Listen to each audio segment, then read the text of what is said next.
Hyper news కి స్వాగతం. నేను లక్ష్మి. విపత్తు కారణంగా విజయవాడ నగరంలో ఏర్పడ్డ పరిస్థితులను చక్కబెట్టడంలో ముఖ్యమంత్రి చంద్రబాబు నాయుడుతో సరితూగే వాళ్లు ఎవరూ లేరని గూడూరు ఎమ్మెల్యే సునీల్ కుమార్ రెడ్డి పేర్కొన్నారు. విజయవాడ నగరం 43వ వార్డులో గూడూరు ఎమ్మెల్యే సునీల్ కుమార్ ఆధ్వర్యంలో గూడూరు నియోజకవర్గ పరిధిలోని తెలుగుదేశం పార్టీ నాయకుల ఆర్థిక సహకారంతో ప్రజలకు చీరలు, నిత్యావసర వస్తువులు పంపిణీ చేశారు. విపత్తు కారణంగా విజయవాడ నగరంలో వరదల కారణంగా వేలాది కుటుంబాలు తీవ్రంగా ఇబ్బందులు పడుతున్నారని గుర్తించిన రాష్ట్ర ముఖ్యమంత్రి చంద్రబాబు నాయుడు నగరంలోని డివిజన్లలో సహాయ కార్యక్రమాలను పర్యవేక్షించేందుకు ఇన్ఛార్జీలు నియమించారు. ఈ కార్యక్రమంలో గూడూరు ఎమ్మెల్యే సునీల్ కుమార్ 43వ వార్డులో జరుగుతున్న సహాయ కార్యక్రమాలు పర్యవేక్షించేందుకు ఇన్ఛార్జిగా నియామకమయ్యారు. గత 4 రోజులుగా ఎమ్మెల్యే గూడూరు సునీల్ కుమార్ మరియు గూడూరు నియోజకవర్గానికి చెందిన అనేక మంది టీడీపీ నాయకులు విజయవాడ నగరంలోని 43వ వార్డులో సహాయ కార్యక్రమాల్లో భారీగా పాల్గొన్నారు.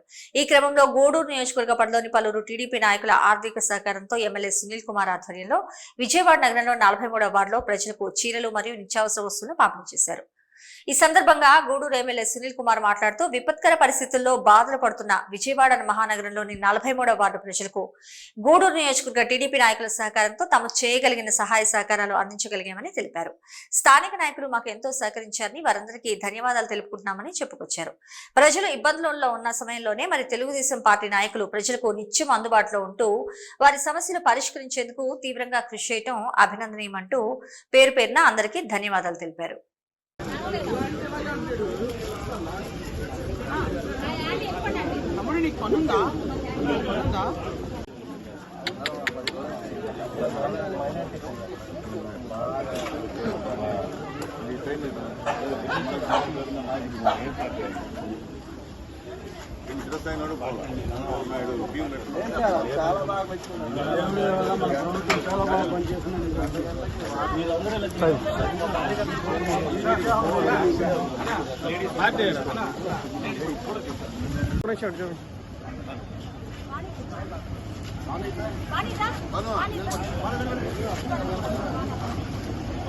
కుద్దనకరా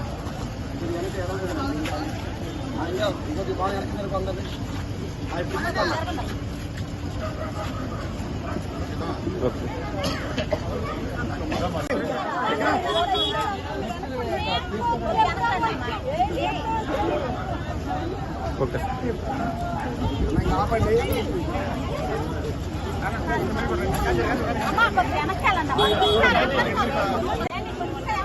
అమ్మా వెనకరమ్మా ఓకే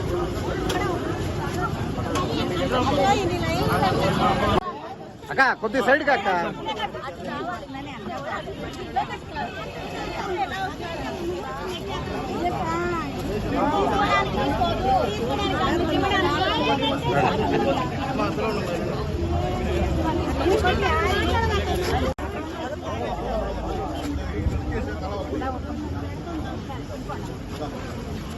ఒక్కొక్కరు బొమ్మను గురు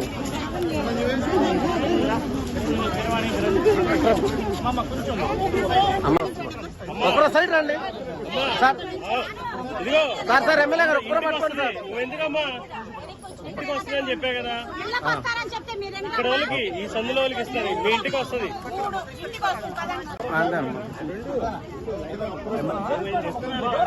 నా కొద్ది వెనక్కి రానా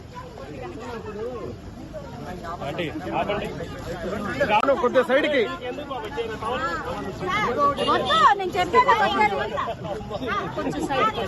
మా సైడ్ రమ్మా.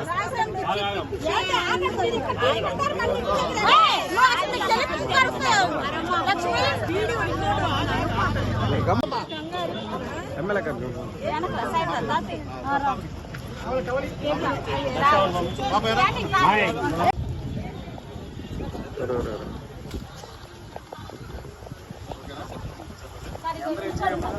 సార్ అందరికి థ్యాంక్స్ చెప్పండి. మన కోసం 400 కిలోమీటర్లు.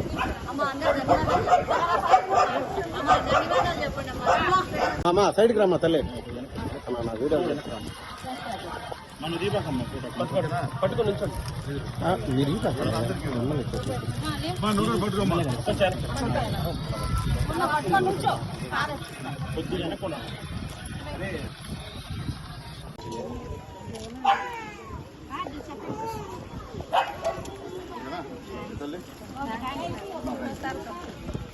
Okay. Okay.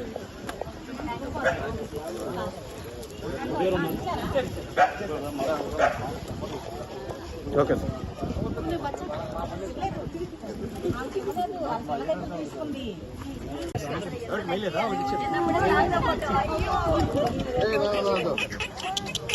Photo photo photo photo photo photo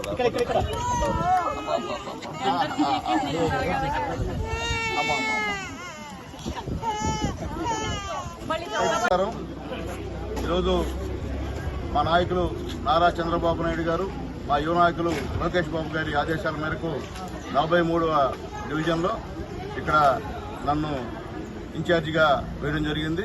ఇక్కడ లోకల్గా ఉన్నటువంటి మా రాంబాబు గారు, అలాగే మా రామయ్య గారు, అలాగే పండయ్య గారు, మహిళా నాయకురాలు ప్రసన్న లక్ష్మి గారు, అలాగే టిఎన్ఎస్ఎఫ్ నాయకులు భాను గారు, ఇంకా మన బూత్ కమిటీ కన్వీనర్ గారు, అందరి యొక్క నాయకత్వంలో, మా తెలుగు మహిళా నాయకురాల యొక్క నాయకత్వంలో ఇక్కడ మొత్తం ఇంటింటికి వెళ్ళి నిన్న మొన్న దుప్పట్లు పంపిణీ చేయడం జరిగింది. అలాగే ఈరోజు ఇక్కడ ఏమి లేదని అడిగా మా నాయకులను అడిగితే పలానా తీపి తెచ్చి ఇవ్వండి బాగుంటుందని చెప్పిన తర్వాత నేను మా వాకాడు మండల పార్టీ నాయకులు మా మధురెడ్డి గారు 1,00,000 రూపాయలు, అలాగే మరొక నాయకులు హరీష్ బాబు 1,00,000 రూపాయలు, అలాగే గూడూరు మండలం నుంచి దాదాపు 3,80,000 రూపాయలు, అలాగే ముఖ్యంగా మహిళా మండలి సంబంధించిన శైలమ్మ 10,000 రూపాయలు, తెలుగుదేశం మొత్తం మీద ఈ యొక్క కార్యక్రమంలో సహాయం చేసిన దాతలందరూ కూడా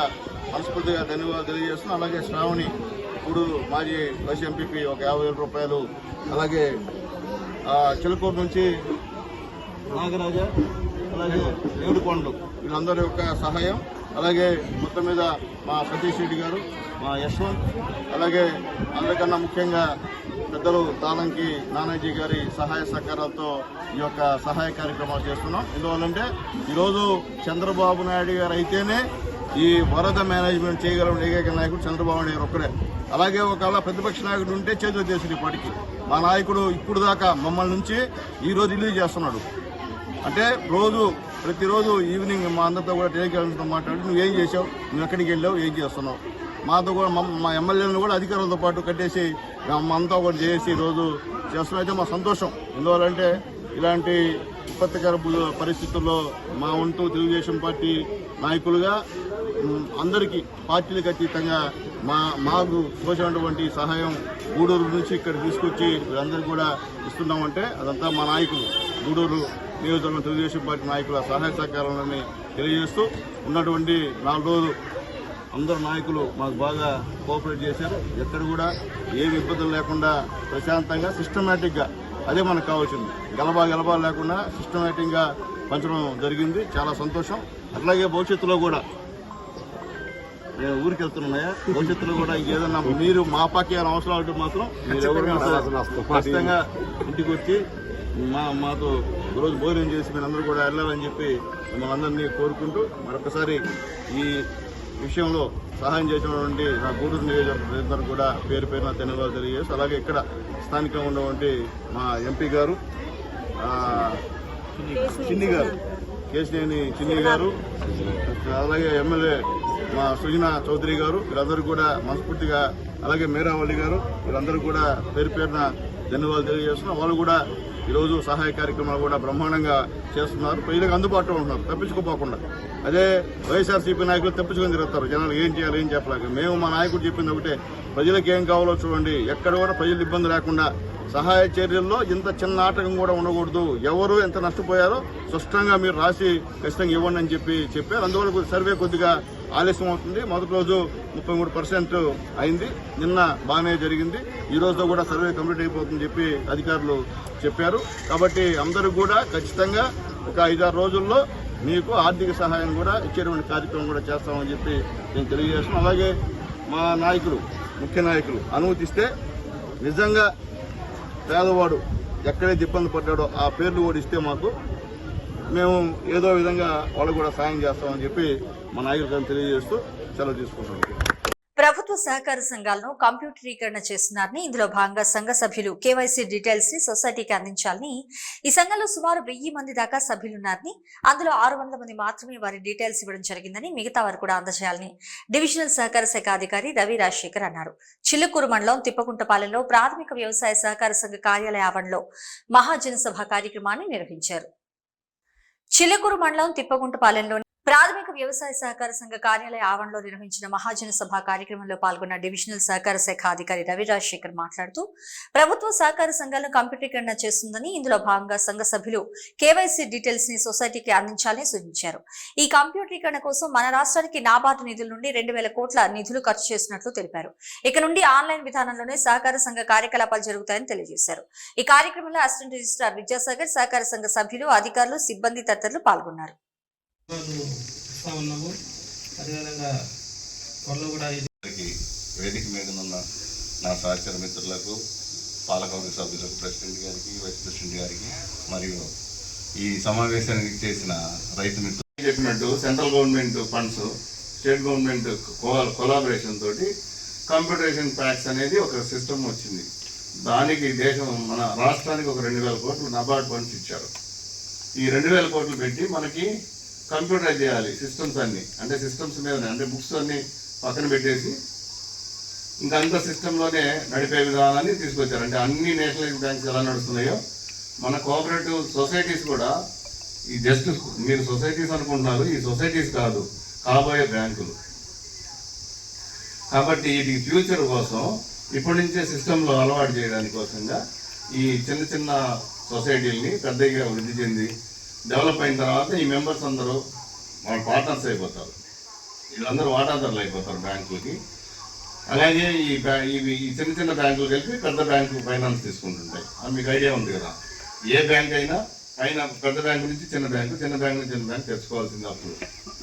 మన దేశం కూడా అంతే కదా, మీకు ఐడియా ఉంటుంది. దేశం కూడా మనం ఇతర దేశాల నుంచి ప్రపంచ బ్యాంకు నుంచి అప్పులు తెచ్చుకొని నడుపుతుంటాం ఆర్థిక వ్యవస్థని. అలాగే ఈ బ్యాంకులు కూడా అంతే.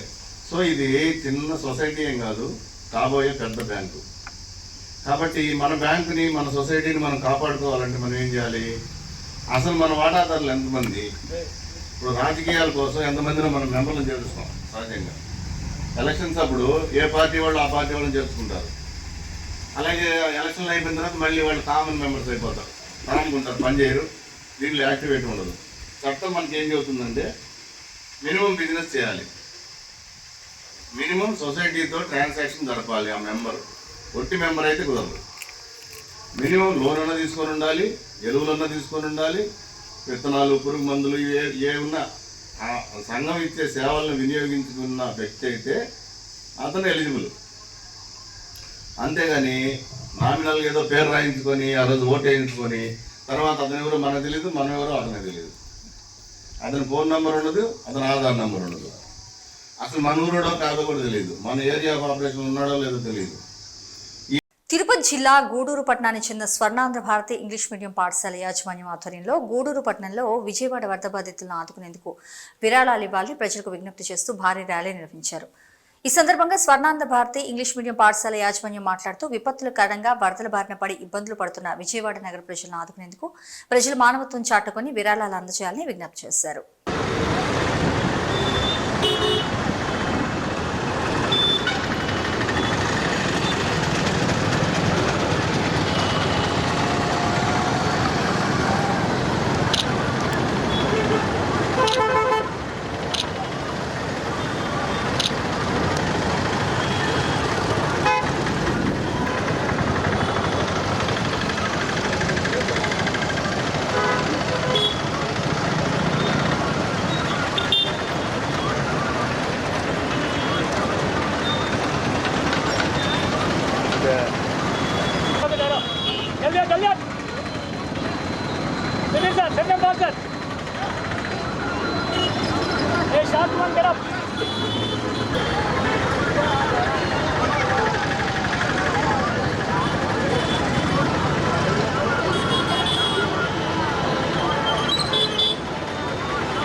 తిరుపతి జిల్లా గూడూరులోని Shri Swarnandhra Bharati English medium school విద్యార్థులు ఈరోజు ఒక గొప్ప యజ్ఞాన్ని తలపెట్టి తమ వంతు కృషిగా శ్రీరాముడు ఆనాడు సీతాదేవిని తీసుకురావడానికి వెళ్ళినప్పుడు ఏ విధంగా ఆ యొక్క వానర సైన్యం తోడ్పడిందో అదేవిధంగా ఉత్తరాంధ్రలో అతలాకుతలమైపోతున్నటువంటి జనజీవన స్రవంతిని వారిని ఆదుకోవడానికి తలపెట్టిన ఈ యొక్క చిన్న ఉపకారం ఈ చిన్ని చేతుల మీదుగా జరిపించడం మాకెంతో ఆనందం. మరి ఇది వరప్రసాదంగా కోరుకుంటున్నాం. మరి అదేవిధంగా పిల్లలని ఇంత ఎండలో పంపించడానికి తోడ్పడినటువంటి ప్రతి ఒక్క తల్లిదండ్రులకి శిరస్సు వంచి పాదాభివందనం చేస్తున్నాం. మరి అదేవిధంగా మానవుడు మాధవ సేవ చేయడము అంటే మానవులకు సేవ చేయడమైనటువంటి నానుడిని బట్టి విద్యార్థులంతా కూడా పట్టణంలో తిరిగాడి తమ వంతు కృషిగా సేకరించిన విరాళాలను ఆ వరద బాధితులకు అందించడానికి ముందుకొచ్చినందులకు విద్యార్థులకి వారి తల్లిదండ్రులకి సహకరించిన యాజమాన్యం వారికి ఉపాధ్యాయ అధ్యాపక బృందం తరపున కృతజ్ఞతలు తెలియజేస్తున్నాను. మరి అదేవిధంగా గూడూరు పట్టణంలో ఉన్నటువంటి ప్రజలకి కూడా విజ్ఞప్తి చేస్తున్నాను. మనం మన చేతనంత సాయం ఇతరులకు చేయాల్సిందిగా కోరుతూ ఉన్నాను. వందనాలు. ఈ మధ్య జరిగినటువంటి వరద బీభత్సవానికి విజయవాడ ప్రజలు ఎంతో ఇబ్బందులు ఎదుర్కొంటున్నారు. దానికి గాను ఫెర్నాండో భారతి స్కూల్ మేనేజ్మెంట్ వారికి ఎంతో సహాయం చేయాలన్న ఉద్దేశంతో గూడూరు పట్టణంలో కొంత మనీని కలెక్ట్ చేయడం జరిగింది. ఎవరైతే మనీ వాళ్ళకి ఈ విద్యార్థులకి ఉపాధ్యాయులకి అందరికీ నేను ధన్యవాదాలు తెలియజేస్తున్నాను. Thank you. తిరుపతి జిల్లా గూడూరు పట్టణంలోని ఎస్ఎస్ ఫంక్షన్ హాల్లో మరి బలిజ మహిళా సంక్షేమ సంఘ కార్యవర్గ సమావేశాన్ని జోరుగా నిర్వహించారు.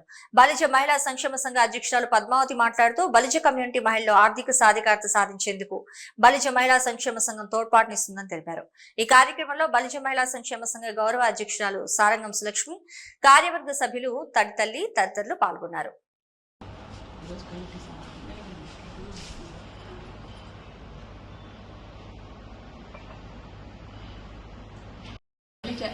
మహిళా సంక్షేమ సంఘం కమిటీ సమావేశం జరిగింది.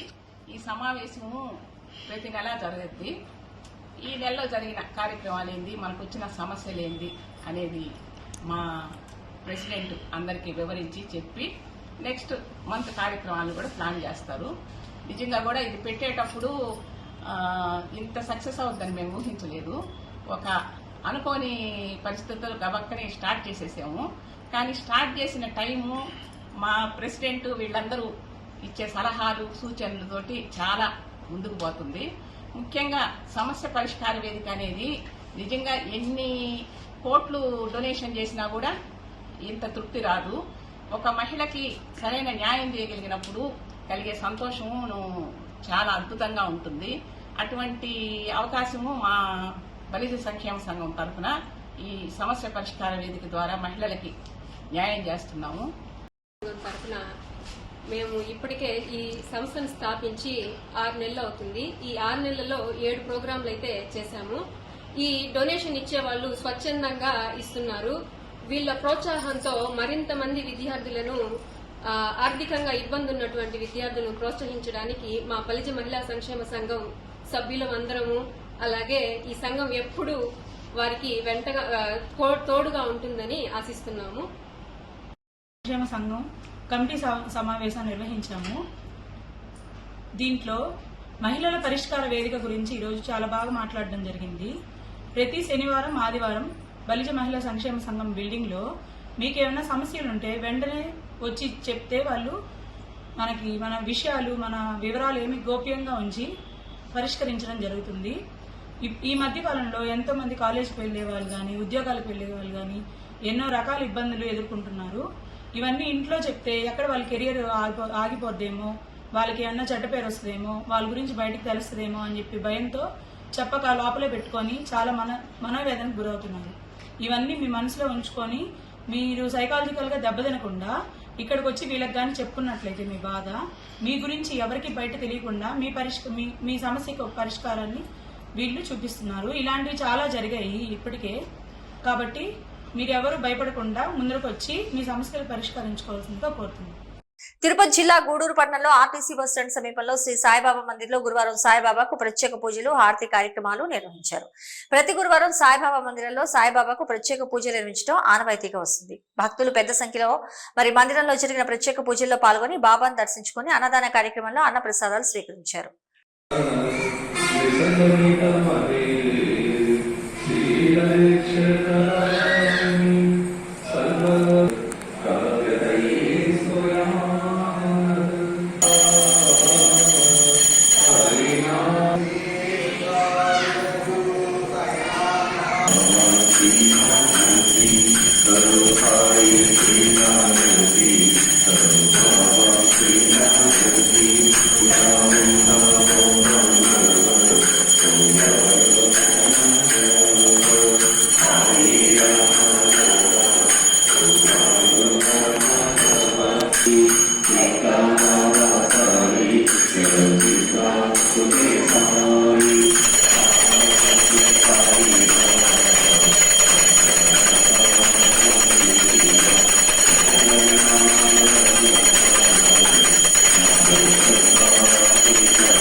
తిరుపతి జిల్లా గూడూరు పట్టణం అరుంధతివాడలో వినాయక చవితి వేడుకల్లో వైభవంగా విఘ్నేశ్వర స్వామి బ్రహ్మోత్సవాలను నిర్వహించారు. ఈ నెల 7వ తేదీన వినాయక చవితి నాడు అరుంధతిపేటలో వినాయక మంటపాన్ని ఏర్పాటు చేసి భారీ వినాయక విగ్రహాన్ని కొలువు తీర్చి వేద పండితుల ఆధ్వర్యంలో స్వామివారికి ప్రత్యేక పూజలు నిర్వహించారు. వినాయకుడిని నిమజ్జనం చేయడానికి ట్రాక్టర్ పై వినాయక విగ్రహాన్ని నిలిపి విశేషంగా అలంకరించి కోలాహలంగా వినాయకుడి గ్రామోత్సవాన్ని నిర్వహించారు.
Vishnu remix.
జిల్లా గూడూరు పట్టణం సమీపంలోని చల్లాకాల వద్ద గుర్తు తెలియని యువకుని మృతదేహాన్ని గుర్తించిన పశువుల కాపర్లు వెంటనే పోలీసులకు సమాచారం అందించారు. గూడూరు రూరల్ పోలీసులు సంఘటనా స్థలికి చేరుకొని మృతదేహాన్ని పోస్ట్ మార్టం నిమిత్తం గూడూరు ఏరియా హాస్పిటల్కి తరలించి విచారణ చేపట్టారు.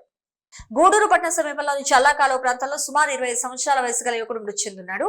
ఒంటిపై అతనికి ఎలాంటి దుస్తులు లేవు. పైగా గాయాలుండటంతో ఎవరైనా హత్య చేసి ఇక్కడ పడేశారా అనే కోణంలోనో లేకపోతే మరేదైనా కారణం అనే కోణంలో ప్రస్తుతం రూరల్ పోలీసులు దర్యాప్తు చేస్తున్నారు.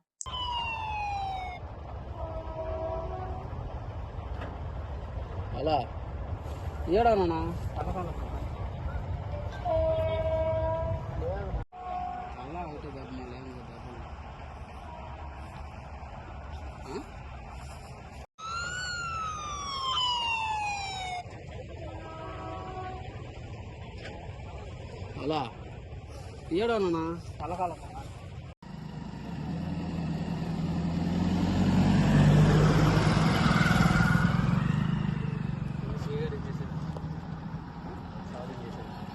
సైదాపురం మండలం మొలకలపూండ్ల గ్రామంలో జన్మనిచ్చిన కన్న తండ్రిని కన్న కొడుకు దారుణంగా హత్య చేసిన దుర్ఘటన చోటు చేసుకుంది. రాపూరు విజయకృష్ణ ఆధ్వర్యంలో సైదాపురం పోలీసులు మృతదేహాన్ని పోస్ట్ మార్టం నిమిత్తం గూడూరు ఏరియా హాస్పిటల్ తరలించి కేసు నమోదు చేసుకుని దర్యాప్తు చేస్తున్నారు. సైదాపురం మండలం మొలకలపూండ్ల గ్రామంలో నివసిస్తున్న సుమారు 50 సంవత్సరాల వయసు కలిగిన పాలపు వెంకటేశ్వర్లని అతని కుమారుడు శివాజీ ఆస్తి గొడవల నేపథ్యంలో హత్య చేసినట్లు పోలీసులు అనుమానం వ్యక్తం చేస్తున్నారు. శివాజీ అతని తండ్రిని బండరాయితో వెంకటేశ్వర్లు తలపై కొట్టి హత్య చేసినట్టు ప్రాథమికంగా పోలీసులు నిర్ధారించారు. పరిశీలించిన రావూరు సీఐ విజయకృష్ణ సైదాపురం పోలీసులతో కలిసి గ్రామంలో దర్యాప్తు ప్రారంభించారు. క్లూస్ టీం సంఘటనా స్థలంలో వేలిముద్రలను సేకరిస్తోంది.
చెప్పడం